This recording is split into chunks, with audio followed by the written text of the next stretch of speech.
Hey guys, Aaron Cybertron Zhang here, and welcome back to the last week of the regular season for the WBE VGC Draft League. I'm the coach of the Melbourne Rotoms, and this week we're going up against Vivid, the coach of the South Texas Sableyes. Now, as always, I'll do a quick recap of the standings, talk about the matchup and the team I'm going to be bringing, and then get into the actual battle. So, if you're only interested in the battle, check out the timestamp linked in the description below. Before we get started, I also wanted to just say a huge thank you to everyone that's continuously come out and watch these videos. It is the end of the regular season, as I mentioned, week 10, and with draft leagues, you'll often see a lot of player fatigue as well as viewer fatigue before the playoffs, especially in the last couple of weeks, and so for all of you that continuously come out and watch these videos, it's very much appreciated, and thank you for supporting both myself and the entire league. It's been a blast to be part of in this first season, and it's been really exciting to see a lot of newer players who are, unfamiliar with Draft League or VGC get into it and improve so rapidly throughout the last couple of weeks. So it's just really been, really fun time to be a part of, and I appreciate everyone's support. And if you enjoyed these videos and enjoyed the WBE VGC Draft League, please share support by leaving a like in the video. I'd really appreciate it.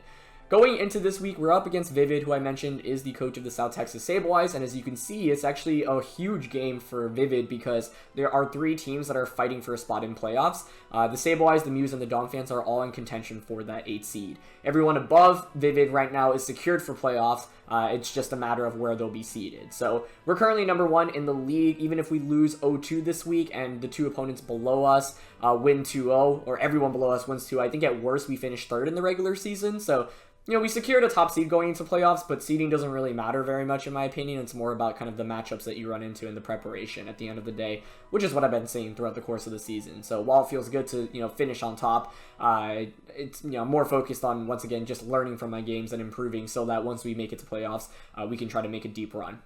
Feels good to be at the top in the regular season, but the goal here is to try to win the entire league. It's not going to be easy, though. There are so many good players and so many good teams that are going to be in the playoffs, but we'll try our best. That being said, we still have this last week before the playoffs, so let's talk about the matchup a little bit and look at Vivid's team. And yeah, as you can see, it's a really tight battle for 8th, but I'm still going to try my hardest. I want to put a good show and also, once again, learn from the games and the team that I end up making. So yeah. That's it for the standings. Quickly looking at the stats, as I included last week, people like to see kind of just the KD and the number of times that each Pokemon's come into the matchup. So you guys obviously know what we've been bringing a lot. Primarina and Excadrill actually tied in terms of the number of KOs they've taken throughout the course of the season, and they've been huge staples for us, with Excadrill really coming more into relevance in the last couple of weeks. And going up against Vivid, as you can see, has a lot of interesting duels. You've got a Selgor plus Palossand, Pelipper plus Seismitoad, Reuniclus plus Indeedee. A lot of different modes that you can go with this team, but he heavily prioritizes the Pelipper, the Seismitoad, and the Amoonguss, as well as the Duraludon. Those are the 4 Pokemon that come out the most, and to be honest, those are the 4 Pokemon I think are definitely going to come out into this matchup, so it's no surprise that he's been prioritizing those Pokemon, and I think they will be super relevant against us in this week as well, especially Seismitoad and Duraludon. I think those are the 2 main max threats from his team, so those are the ones that I want to prepare for especially. Vivid has brought every Pokemon at some point throughout the course of the season, though, so we don't want to underestimate any potential strategy or Pokemon that he might bring. So that's it in terms of stats. Let's quickly take a look at the matchup. So as I mentioned, I think Vivid will definitely be bringing the 4 Pokemon that he's been prioritizing throughout the course of the regular season. I think, obviously, if you don't bring Pelipper and Seismitoad, you're very weak to Sand. I mean, Excadrill would just outspeed everything. And so Pelipper at least allows him for some more weather control. Now, Seismitoad is a kind of an obvious duo with the Pelipper, and I think it's actually really good against my team because you do get super effective attacks against pretty much all the main Pokemon I want to be bringing. Obviously, against Gigalith and Excadrill, you've got your water and ground type attacks. Against Primarina, you could have poison type attacks or even grass type attacks. Against Whimsicott, you could have ice type attacks.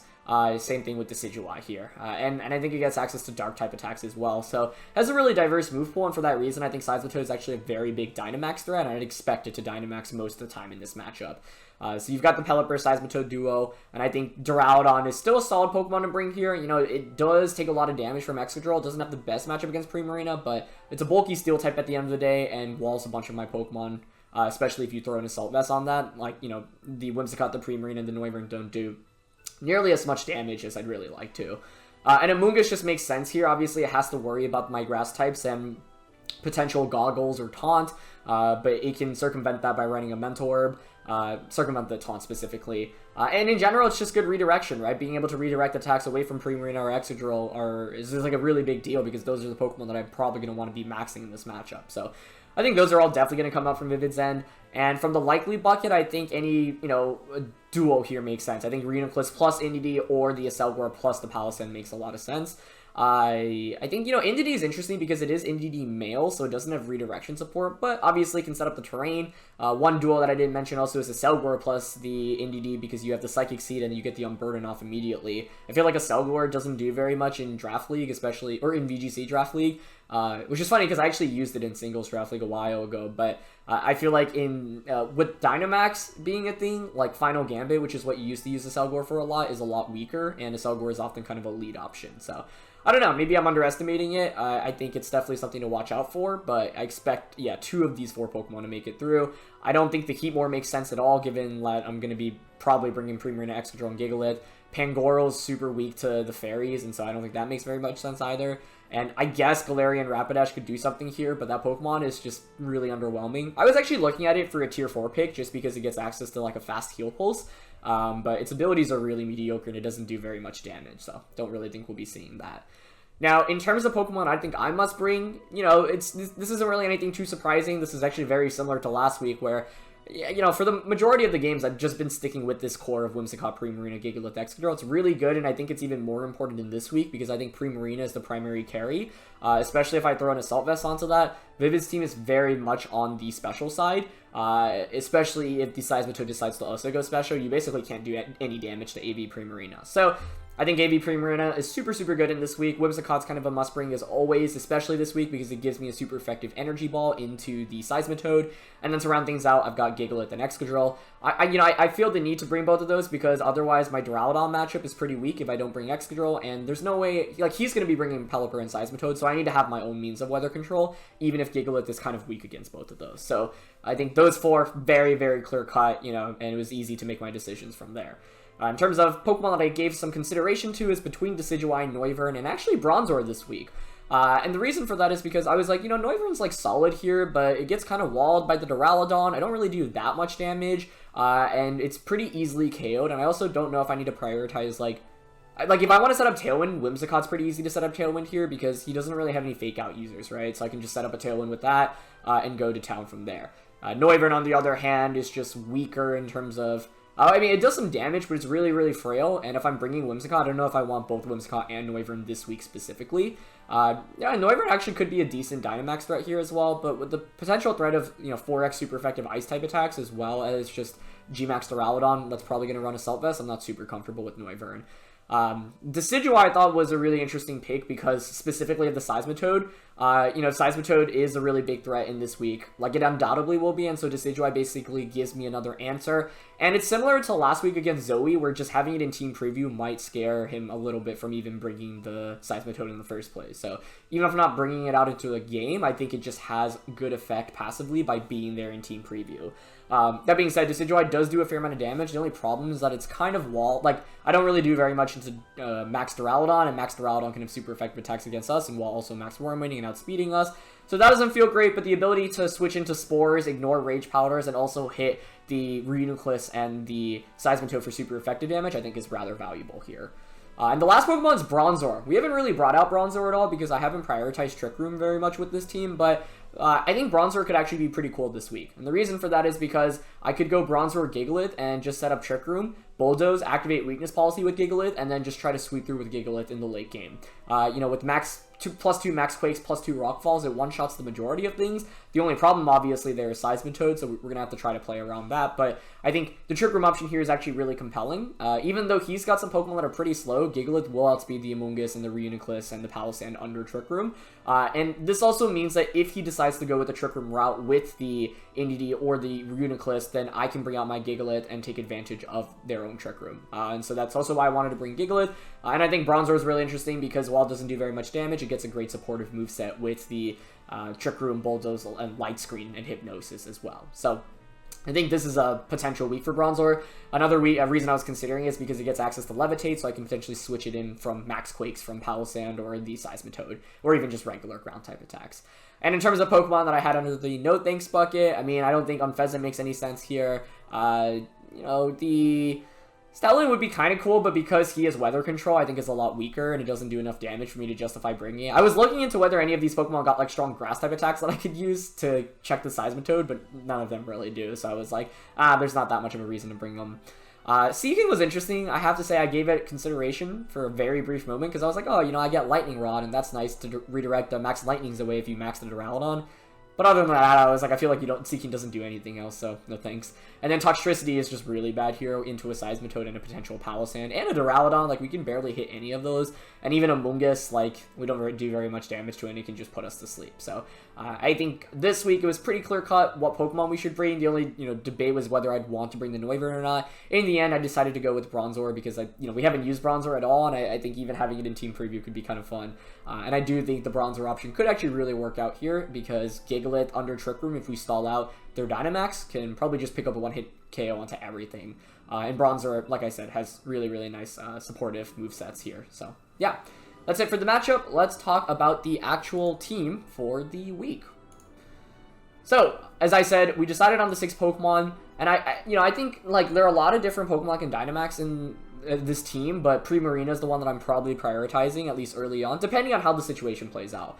And the reason for that is because I just think that it's really difficult for Vivid to knock out Primarina. If you're not maxing anything, you're definitely not going to knock out, but even if you max Dynamax against Primarina, I don't think there are that many threats that can, KO it easily.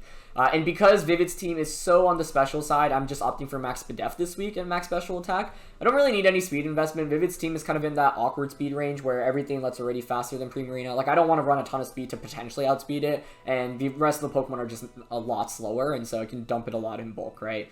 So this is Classic AV. I'm running Torrent this week, and I'm not running Hyper Voice. And the main reason for that is because I'm expecting to Dynamax the Primarina, and so I want to have as much coverage as possible. The Blizzard is really important here because it covers the Amoonguss, and the Energy Ball is obviously necessary against the Seismitoad. And so this just gives me a really diverse moveset. The only downside is that because I'm not running Hyper Voice, it's going to be a little bit tougher to use Primarina outside of Dynamax, but I don't think I'm using Hyper Voice that often against Vivid's team anyway, and so the other moves give me really good coverage. Next Pokemon is Decidueye. So Decidueye, spent a lot of time debating on, what item I wanted to run, because at first I was like, maybe a Type Resist Berry would be good to guarantee that I survive against, Dynamax Seismitoad or Dynamax Duraludon. But I was like, Decidueye is pretty bulky. It's got a good special defense stat, so if I just run max HP, max attack, and if I potentially Dynamax this, I should probably survive most of the attacks that get thrown in my way. So this week I'm running for Leaf Blade, Poltergeist, Brave Bird, and Protect. No Shadow Sneak, no Swords Dance. Shadow Sneak is really tough because NED can obviously set up the terrain, so there's no point in that. And I think Swords Dance is always an interesting option, but I really like Protect this week because I think Decidueye is actually a huge offensive threat and gives me another answer against the Seismitoad. As you can see, I'm trying to prepare really heavily for Seismitoad with the Energy Ball, the Leaf Blade, and Whimsicott. I've got 3 Grass-type attacks, and even though I think Seismitoad will probably run the Rindo Berry, it's still... any of these Grass-type attacks will do a ton of damage to it, either Dynamaxed or not Dynamaxed, enough to put it in KO range from another attack, right? So I think that's really important. Next Pokemon is Whimsicott here. Pretty standard stuff for the most part. As you can see, yeah, Energy Ball, Tailwind, Sunny Day, and Moonblast. And so Sunny Day is just to kind of gain some weather control. I'm not 100% set on that yet because I think Light Screen is actually a really interesting option as well. But I think I definitely want Moonblast, Energy Ball, and Tailwind. I just want maximum damage output. That's why I'm Modest, Max Special Attack. Enough speed to... I'm actually forgetting what I EV to Outpace. I think it might have been the NDD. And then the rest, obviously, in HP. We probably could have just gone Max. Doesn't really matter with Focus Sash. And so, yeah, we want Energy Ball for the Seismitoad, Moonblast just for good, coverage, Tailwind, and then fourth option, like I said, Sunny Day or Light Screen are okay. Don't feel the need to run Protect this week because I don't think Fake Out is really going to be a problem, and I think it's relatively easy for Whimsicott to actually get an attack off on turn 1 if I lead it. Next Pokemon is Gigalith. I've been running, Explosion Gigalith a lot. I still really, really like that. I think Policy makes sense. Just max HP, max attack. It's really bulky, and I want to run min speed for Trick Room. This way, if he sets up Trick Room, I've got Gigalith that can outspeed the Amoonguss and the Reuniclus. And I have to say, I actually was considering a lot of different items on Gigalith. I was considering Pasho Berry for the water types. I was considering a Safety Goggle specifically for the Amoonguss in case he plays a more Amoonguss-oriented game. But at the end of the day, I feel like Weakness Policy is pretty solid. It's likely he'll actually proc the Weakness Policy, even if I don't bring Bronzor. And if I go with the Bronzor Gigalith route, he's going to have a lot of trouble dealing with +2 Quakes or +2 Rock Falls. So very standard Giglet set here, nothing too crazy. Only things I'd call out are Explosion and Stomping Tantrum, but obviously I wanted a ground type attack for the Duraludon, and Explosion actually allows me to max strike under Trick Room. Plus 2 base 150 max strikes are pretty powerful as well if we get to that point, so yeah. Next Pokemon is Excadrill, just opting for max attack, max speed this week, and nothing too crazy here, but the two things I'll call out are Safety Goggles and the Shadow Claw. I'm running both of these because I think Amoonguss can be kind of a nuisance. Even though I have 2 grass types, I might not bring both of them into the matchup. So, I could definitely see Vivid leading Amoonguss plus one of his main sweepers, or like, Amoonguss Duraludon, Amoonguss Seismitoad, Amoonguss Reuniclus. And so the Goggles just allows me to have a lot of protection against Amoonguss, and I can go for like Shadow Claws or Max Phantasm to lower the defense. Obviously, Rockfall and Quake are necessary. There aren't that many Pokemon on Vivid's team that I would use Steel Spike over something like Max Quake, and so that's why I didn't feel the need for Iron Head this week. And obviously, we want Rock Slide because he has Pelipper, so Excadrill with Rock Slide into Rockfall allows me to change the weather. So, yeah, pretty standard moveset here, and EV Spread. There's just no need for any bulk here, and I think, I want to be able to outspeed the kind of mid-tier speed Pokemon on his team. And then we have Bronzor. I don't know if this Pokemon's going to come out this week, but I think it's interesting to at least have, even in Team Preview, because it gives me the Trick Room option, like I mentioned, especially if he plays a more fast-oriented game around the Seismitoad, for example, and the Pelipper. And so, Bronzor obviously really doesn't do any damage. It has awful base attack, but here I'm running max HP and max special defense because I actually did the calc, and even if you're a Life Orb Max Geyser from Seismitoad in Rain, it doesn't knock out the Bronzor. And so, maybe that calc wasn't in Rain. It was either, I forget, but either way, we should survive a Max Geyser from Seismitoad. So that's really good. So even if it's physical Geyser, we should survive. And so this allows me to just cover both ends of the spectrum. Bronzor is really bulky with the Eviolite. And by running this moveset, I'm guaranteed to more or less get Trick Room up. And we can Bulldoze to activate the policy. This says Safeguard, but also debating between that and Light Screen. Initially I was thinking Safeguard because of the Amoonguss, and so if I set up Safeguard, Amoonguss really can't spoil anything, but I think Light Screen could also work here, so that's kind of a game time decision. And then, Hypnosis as a 4th option. Bronzor just doesn't really have great offensive options. Bulldoze can break sashes, which are nice, but Hypnosis gives me that 60% chance to just immobilize something immediately, and that's pretty good, especially when Gigalith can potentially just sweep through the rest of the team. So, yeah, that's going to be it for the breakdown. Let's get into the battle. Thank you so much for watching, as always. Hey guys, Aaron Cybertron Zhang here, and welcome back to Week 10 of the WBE VGC Draft League. It is the last week of the regular season, and the Melbourne Rotoms this week are taking on Vivid, the coach of the South Texas Sableyes. Now, we've had a pretty good regular season. We are 8-1 currently, and so a loss here really won't affect us too much. We're currently seeded number 1 going into playoffs, but if we lose this 0-2, I think the worst we can place is 3rd in the regular season. So there's really not too much pressure for this match, but that being said, I still want to try my best and feature some cool stuff. I think Vivid, I'm expecting to have some fire sets coming out here, so I'm excited to see what he's going to end up bringing. No Reuniclus, which honestly I was kind of expecting, so that's interesting to see. Otherwise, I would say most of the Pokemon here were on the table. I think the only thing I was expecting was Reuniclus over the Galarian Rapidash, which is kind of an interesting bring. So, I have a bunch of different approaches. I didn't honestly come into this with a definitive game lead, mainly because the Reuniclus was actually a big question mark here that I had. So, AV Primarina looks really, really good against this entire team. So, I'm probably going to want to prioritize that. I feel like I can just lead Whimsicott and Primarina in the first game with... Who do I want in the back? So I brought Bronzor this week as a potential Trick Room option, and I'm actually considering it, but not in game 1. I think if we're up 1-0, and based off the sets, it's something I definitely would want to consider going into the subsequent game. So Whimsicott, Primarina, I don't know. I feel like Gigalith and Excadrill here is fine. Yeah, we get Weather Control here. I brought Safety Goggles Excadrill, mainly because I just want many ways to deal with the Amoonguss. I think Goggles maybe could have been on Primarina, but with Vivid's team being so much on the special side, I feel like this is fine. So, yeah, let's get into it. It's the last week of the regular season. If you've made it this far and you've watched all the WBE battles, thank you so much. And, yeah, the battle for 8th place right now is really, really tight. I think 7 teams have secured playoffs, and 3 teams are basically fighting for the last spot right now. So, it's definitely an intense week going into this final week for, I think it's Vivid, Sierra, and Kyle A. Whoa, Indeedee doesn't have terrain? What? Okay, well that's really interesting. Huh. What are you running then? That is really surprising. I'm curious if it tries to like Trick Room here. I have light screens. Honestly, I kind of want to just light screen turn 1, and I don't think I actually want to set up tail. Sorry, I don't want a Tailwind yet, nor do I want a Dynamax.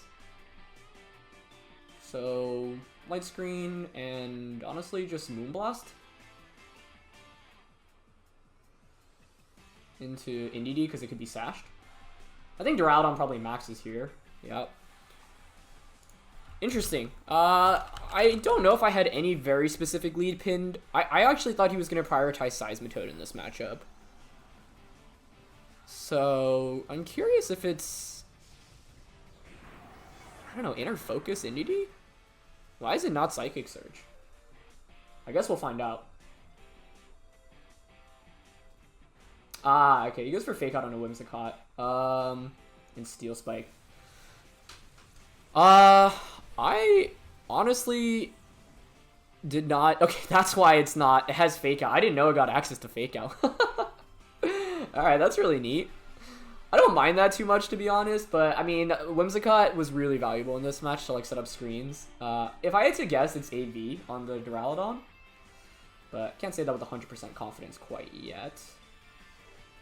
So that's why it's not Psychic Terrain, because you have Fake Out. That makes sense. I actually have never... I didn't know Indeedee got access to Fake Out, because, like, obviously in VGC, you pretty much always see it with Terrain, so that's pretty neat. Okay, we get Excadrill out now. I mean, honestly, I can get away with, I feel like, just maxing Quaking into Indeedee. And just Moonblasting here. What gets tricky here is if Seismitoad's in the back. I mean, Duraludon maxing is not that bad for us, because Max Duraludon can't really hit Excadrill for that much damage. You can't even decrease our attack with something like a Wormwing. At best, you have something like Max Knuckle. Could also see like Helping Hand Max Lightning coming out here, maybe. But yeah, that is really interesting. I didn't run Protect this week because I didn't think he had a Fake Out user. So now I know. Indeedee has Fake Out. It's a smart way to deal with the Whimsicott, honestly. Okay. Ally Switch, that's a little cheeky, but it's fine. I mean, if it's not Policy Duraludon, like, this actually hurts him a lot. Even if it is Policy, like, it's pretty solid for us. He takes just under 50%. It looks like it's a roll then on whether it's a 2-hit KO or not. Obviously, that Steel Spike earlier giving it that defense boost is nice, but I get the special defense boost, and it's not Weakness Policy, which is huge. And it's just Max Darkness coming out, so honestly, I feel fine with that. Like, that does no damage to Excadrill, and I get the KO onto the Indeedee here. So, yeah. The Ally Switch, honestly, not really doing too much there. And now we have an extra turn of Dynamax relative to him, and I think AV Primarina looks really good in this endgame as well. Especially because I have already given myself a special defense boost, so now with the Assault Vest, it's even... Well, actually, the Max Darkness negates that, so never mind. But I don't think Duraludon can really do much here unless it has Max Lightning, which it probably does. Assault Vest is still my guess on the item. But, yeah. Okay. I should have been, like, wondering... As soon as Psychic Terrain didn't come out, I should have tried to check if it had Fake Out or not. This is interesting, because you could switch Duraludon just hard into the Politoed. Or, sorry, the Pelipper. So, like, honestly, the play I'm leaning towards here is covering that option, max guarding, and going for Energy Ball into Seismitoad. Because he could bait me into Quaking Duraludon, switch Duraludon into Pelipper, and then Seismitoad go for a Water-type attack into Excadrill. Or he could go for a Super Read here and just double up on Primarina. So he doesn't switch out. That's interesting. Okay, it's just Max Darkness, though. I'm wondering if he's Rindo Berry here. Ooh, Physical with Power Whip. Okay. And that one-shots. Huh. Now that is nice. Okay. Well played. Well played. Because now you can just go out into the Pelipper. The Dynamax ends on his end. It's Physical. I mean, Physical makes sense. Going into the battle, initially I was like debating between the EV spreads, and I probably should have put more into HP there. I didn't think we'd get one shot there, though, honestly. We get one more turn of Max. Obviously, Duraludon could switch out into Pelipper right now. Max Quake will one-shot. Unfortunately, here I don't have Steel Spike. Not that I'd go for it anyway, actually. I think we just Max Quake here into the Seismitoad and Rock Slide. Curious if he has Pelipper here or not, but yeah, I feel like it'd be really weird if he didn't bring Pelipper. So, there it is. We can win this if, like, Excadrill survives this, and then we just pick up a knockout. But I don't know if we do. But it depends on who he targets here with Seismitoad. He goes for Liquidation. And that's enough for a 1-hit KO. Yeah, so that was kind of the play I was expecting last turn, which is why I went for the Protect, but Seismitoad I thought would be a really big threat, and it surviving that was a really big deal, so.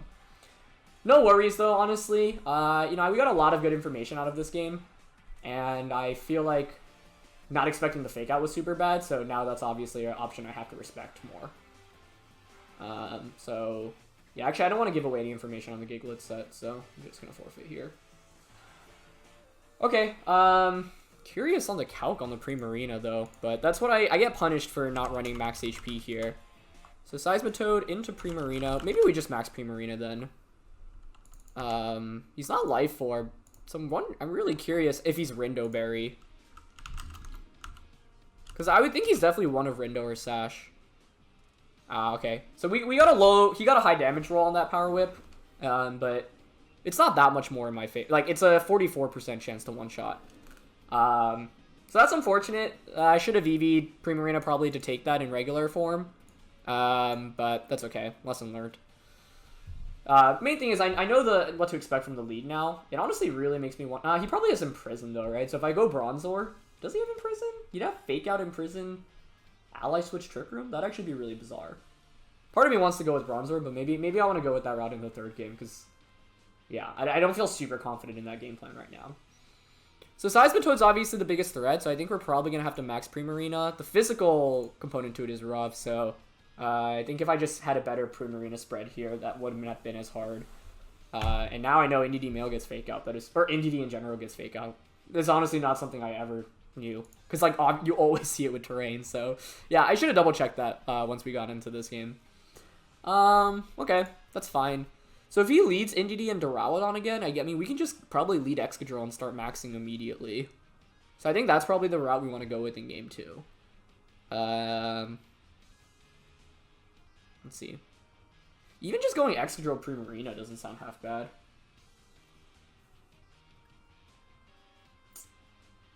The main thing is that Seismitoad is actually kind of a concern here. Because it outspeeds a lot of my Pokemon. I mean, I could max Primarina.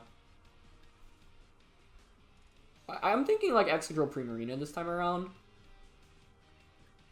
With Gigalith and Whimsicott.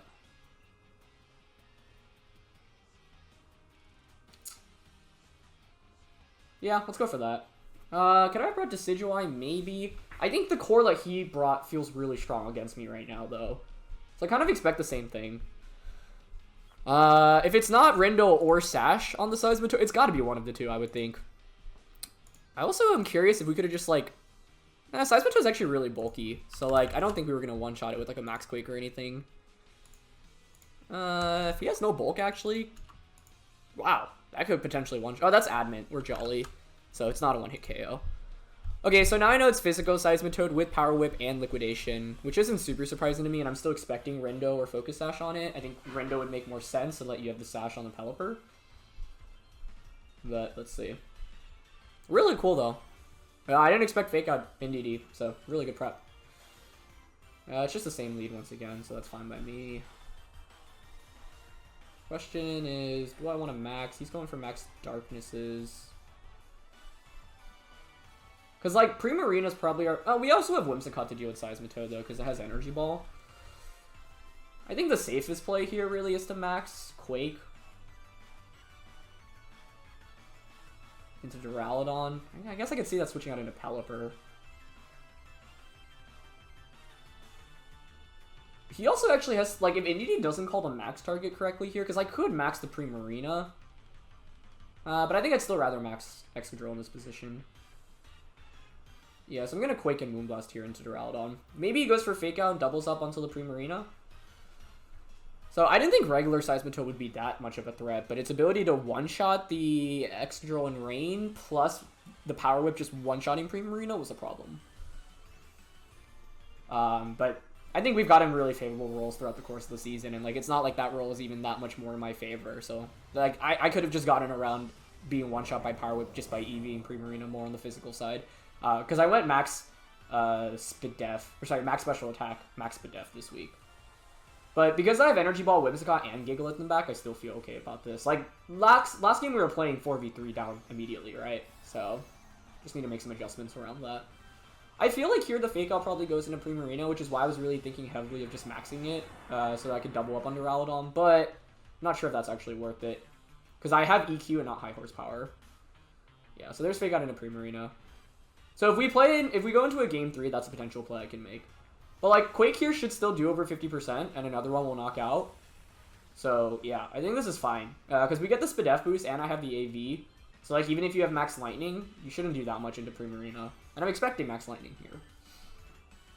He keeps going for Max Darkness. That's really interesting. Okay.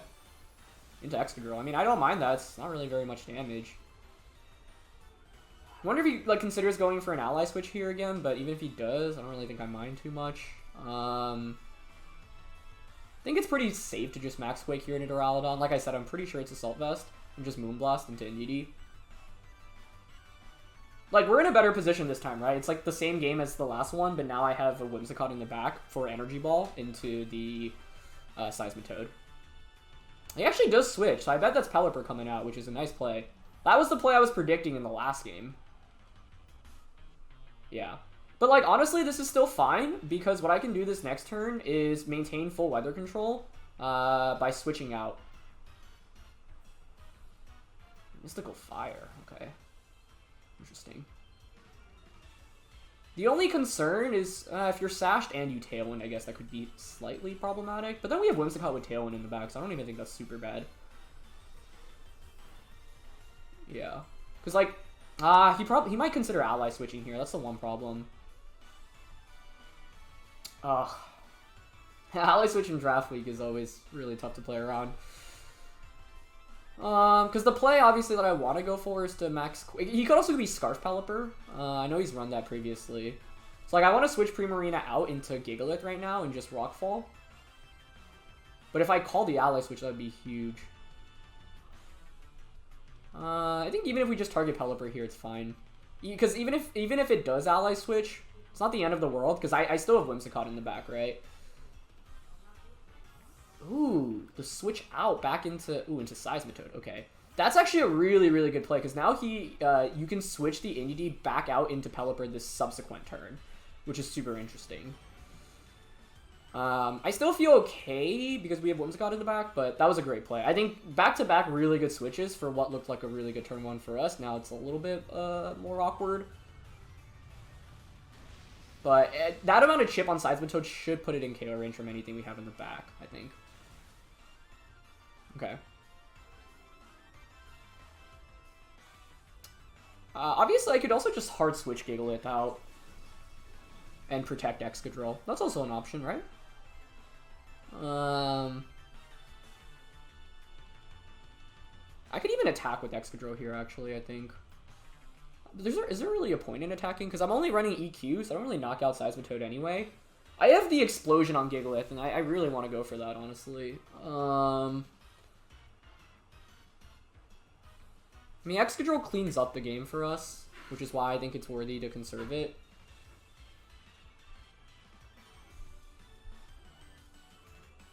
I could just see my opponent targeting the Gigalith here. Protect, switch out.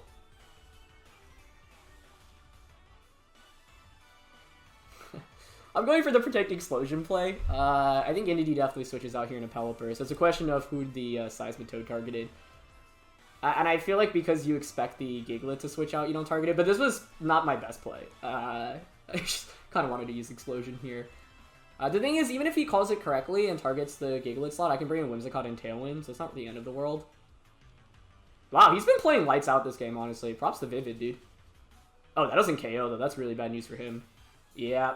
That actually probably wins us the game. Wow, Seismitoad is weak. How does that not KO? Let's go Gigalith. Okay, let's see if it's Sash Pelipper as well, or Scarf. That's crazy that doesn't knock out. Wow. He's not sashed either on Pelipper, which is really good information. Okay. So Pelipper, not sash. I've revealed the explosion, but that's fine. Honestly, I kind of want to go Bronzer in game 3. Like, but Bronzer could get faked out, right? Well, that's not super consistent. Let's see. Let's just bring out Primarina. Don't want to give up any more information on the Whimsicott. So, yeah, I didn't think Gigalith would survive that, to be honest, but I guess Seismitoad's attack is only 95, and Gigalith's defense is 130. Yeah, dang. That's never a KO, actually. Gigalith is just super bulky. That's actually a really important calc to know, because I can pull the same explosion stuff off later on in the match, too. So I can just EQ, and we protected last turn. Actually, all we need to do, well, yeah, we should switch out in a Whimsicott here, and move west. Yeah, I thought Liquidation was like a guaranteed knockout there, so kind of underestimated Gigalith's bulk, which is really, really impressive. Okay, fake out into the Excadrill slot, yep. Okay, it does have Thunder, but I'm pretty sure with AV and Max Spidef, we should survive this. Oh my goodness, that did nothing. Yeah. But in the end, I think running more HP would have been worth it, so I don't get one shot by a Power Whip potentially. Alright, all comes down to just game 3. That is pretty exciting. I'm also double checking. Yeah, so because we have a plus 12 differential, the second closest is Duncan at 8-1 with plus 10. If we just win this week, we're guaranteed first seed. So if we win the next game, we're guaranteed first seed, regardless of how Duncan's game goes. Just double move last here. Okay.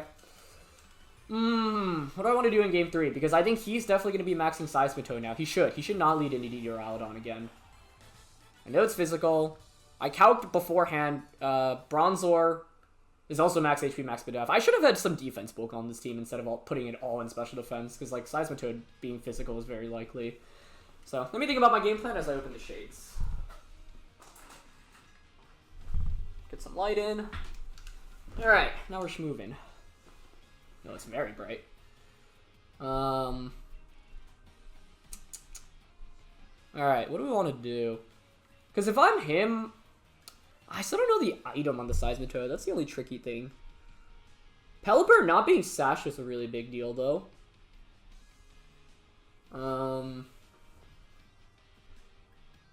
Okay. Do I go Decidueye? What physical moves does Seismitoad get? I mean, I'm not gonna lie, part of me really wants to go Bronzor, but I feel like the adjustment he needs to make is play around Seismitoad. Because, like, I could just go Decidueye and try to dunk on Seismitoad with it. Question is, do you have any physical attacks? Yeah, you have, like, knockoff into max darkness. That could be powerful. I have max HP, though. Like, I don't think you lead Indeedee here for him. Because, like, you know I'm going to play around it. The Indeedee is really useless as a lead otherwise. Seismitoad and Mungus is actually a really interesting lead. I feel like I should bring Decidueye to cover for the Seismitoad, but I guess Whimsicott with Energy Ball also handles it.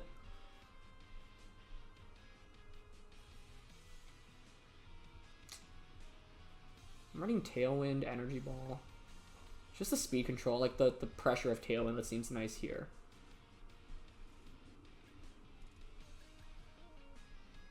I'm gonna give Decidueye a chance to shine here, I think.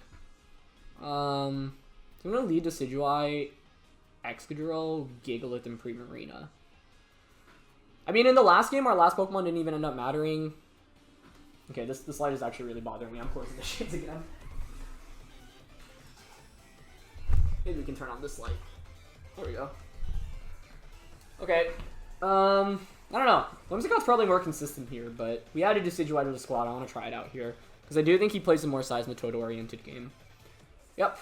There's Seismitoad. Indeedee still comes out, though, which is kind of surprising. So, like, you can't fake out either Pokemon now. And this is actually super interesting, because Decidueye should be slower than Indeedee. So, if he switches Indeedee out into Pelipper, I call that, and I switch Decidueye into Gigalith, then I can just Rock Fall. And that changes the weather immediately, and then gives us weather control. I guess he could just Geyser. But I could also just max Indeedee here. Or sorry, Decidueye here. I don't think the Seismitoad should be able to one-shot us, so honestly, I kind of want to go for it. Max Decidueye. And, yeah, probably better to protect here. Maybe he goes for, like, Ally Switch. He doesn't switch out. Interesting. Very interesting. Okay. Yeah.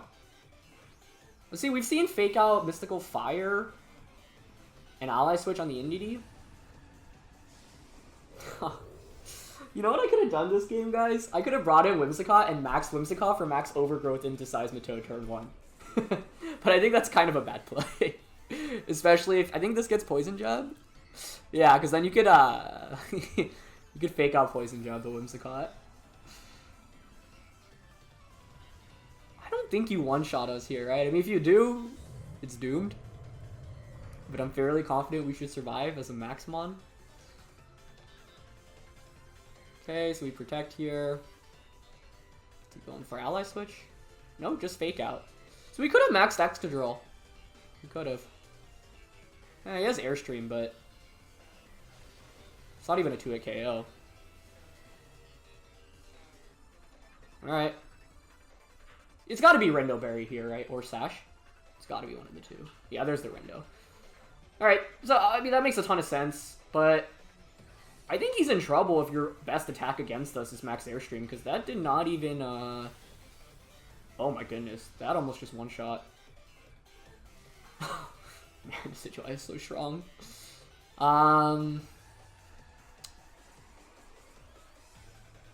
Yeah, so we're Life Orb. We heal back a little bit. That's kind of negligible. Airstream, what the heck flying type attack does this get? Oh, Bounce. So we've seen Airstream. We've seen a water type attack. We've seen a grass type attack. Presumably ground is the last one, right? So I don't think you have Protect. I don't think another Max Airstream KOs. But I guess, like, the play I'm leaning towards here is just honestly guaranteeing the knockout of the Seismitoad, because then we should win the game afterwards with Primarina and Gigalith in the back. So if I just go for an Airstream here on a Seismitoad and Rock Slide, actually we want to guarantee the KO here. So let's just EQ. Because he might double up onto my, he's just Mystical Firing. Okay. Onto Excadrill, that's interesting. I would think you'd want to double up onto one of the Pokemon here. And Geysers. Okay, predicting the Protect here. He's called a lot of my Protects here correctly, but we're in a position where I think if we just play safe, we win the game. Because now I get my own speed boost. I have more turns of Dynamax, and I have Primarina and Gigalith in the back. And the only way he really had to deal with the Primarina, I think, was the Seismitoad. So that's out of the way. I have one more turn of Dynamax and the speed boost here. I think we're probably still slower than Indeedee, but let's see. I could have protected Excadrill there, but there's no reason to gamble it at that point, because he totally could have Mystical Fired and Airstreamed into my Decidueye.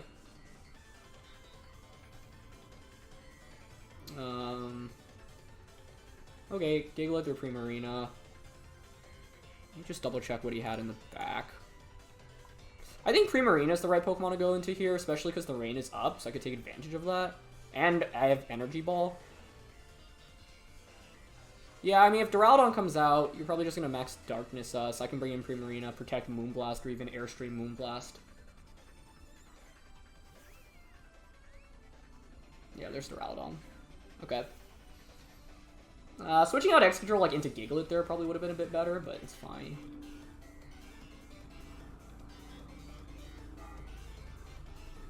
I don't want to Phantasm. Like, I think Ally Switch here is definitely an option we have to consider. So I actually just like the idea of Airstreaming and Moonblasting.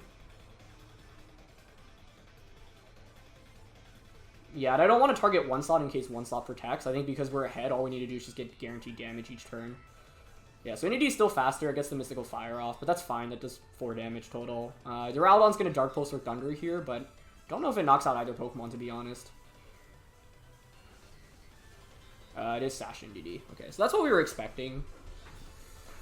Maybe I should have got him for the knockout there, because we get the knockout.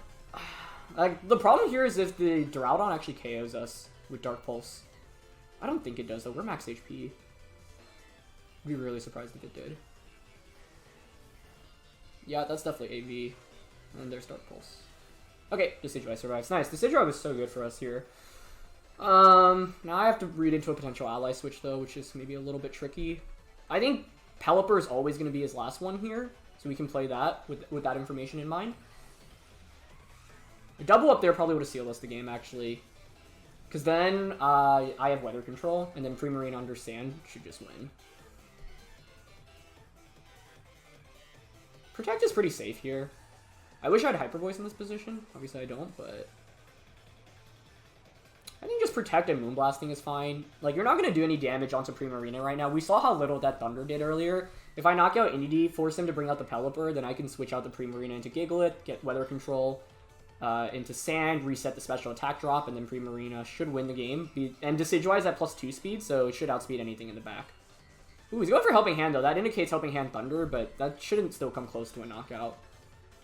As long as you don't paralyze or crit us. So, like, I'm playing safe. He's actually been, like, making incredible reads throughout the course of this game, or the set, but there's no reason to not play safe. Not making out. Oh, he went for Dark Pulse. Okay. That puts him in a really bad spot then, I think. Because now, where's the damage into Primarina, right? I really wanted to bring Bronzor here, but I wanted to win more. Okay, so Pelipper comes out. Terrain is up. We're at +2 speed. I think the best play here is honestly to just Leaf Blade into the Pelipper and switch out Primarina into Gigalith. Because what this allows us is it changes the weather. I don't need the rain in this late game against Primarina. Leaf Blade with Terrain and Life Orb probably just one-shots the Pelipper. Although I don't have any speed investment, so if it's Scarf Pelipper, maybe it still outspeeds us. But then if you're Scarf Pelipper, you're locking yourself into Hurricane. Let's see. Okay, we outspeed. We get the Leaf Blade off. Terrain boosted. Life Orb. Nice job, Decidueye. This is why we picked you up. And that was the adjustment we needed to make in this game. And there's Thunder. Is able to connect. See how much that does. Fair amount, actually. 44 to be exact. But yeah, Decidueye was really good in this game. And ultimately, like, what was important in this game was just making the read correctly. Or not even the read. Like, not making unnecessary protects and just guaranteeing a knockout. Because I knew Seismitoad was the biggest threat on this team. So, as long as we got that out of the way, that's like the only physical sweeper on his end, right? Primarina beats everything else, which is why, even though we lost that first game, it was really important to confirm the sets here. So we can just Poltergeist now. And Stomping. Or I guess we have EQ, not Stomping. But we know it's AB Duraludon, so you can't protect against this damage. Here's Poltergeist. Yep. Confirming Assault Vest. I think he went with the only items he really could go with. If you're not Rindo or AV, this matchup is so brutal, I think. And even with those, it was still kind of tough for him. So, Dark Pulse KOs the Decidueye, but EQ now should secure up the knockout onto Duraludon. And yeah, that means we finished the regular season 9-1, which is nice, but the job is not done. I want to win the entire league, so, you know, feels good to have the momentum going into playoffs, but anyone can win at any point, right? So, even seeding doesn't really matter too much for a draft league. It's all about just the matchup and how you prepare for it. So, good games to Vivid. I think he came with some really good prep. I did not know that NDD gets access to Fake Out, so I learned something new today as well. That's good to know. And, yeah, you know, it was definitely an intense match. That Seismitoad set was really smart, I think, as was the Duraludon. And the NDD Fake Out was really clever as well. So, yeah, I think, like, Game 3, I led Decidueye because I was like, the way we win this is by covering for the Seismitoad. And so, yeah, ultimately there wasn't that much damage output into the Decidueye, so we were able to do put in a lot of work with it. You know, and I think it was really tough for him after that turn 1, because regardless of who you KO on turn 2 of this match, I knock out Seismitoad, unless you actually have Protect, in which then it gets a little bit more interesting. But yeah, if I knock out the Seismitoad, you're left with regular Duraludon, NDD, which doesn't really do any damage, and a Pelipper, which, you know, is pretty good in setting up the rain, and it does get water-type attacks under the rain and Hurricane, but it's not really that good against, like, the Primarina, so just have to play to our win cons here. So, good games to Vivid. thank you for watching. Thank you for supporting us in the regular season. And yeah, looking forward to the playoffs and hoping to make a deep run while we're there. So thanks as always for supporting the Melbourne Rotoms. Go check out Vivid. His channel is linked in the description below. And I'll see you guys next week for the playoffs. All right. Peace.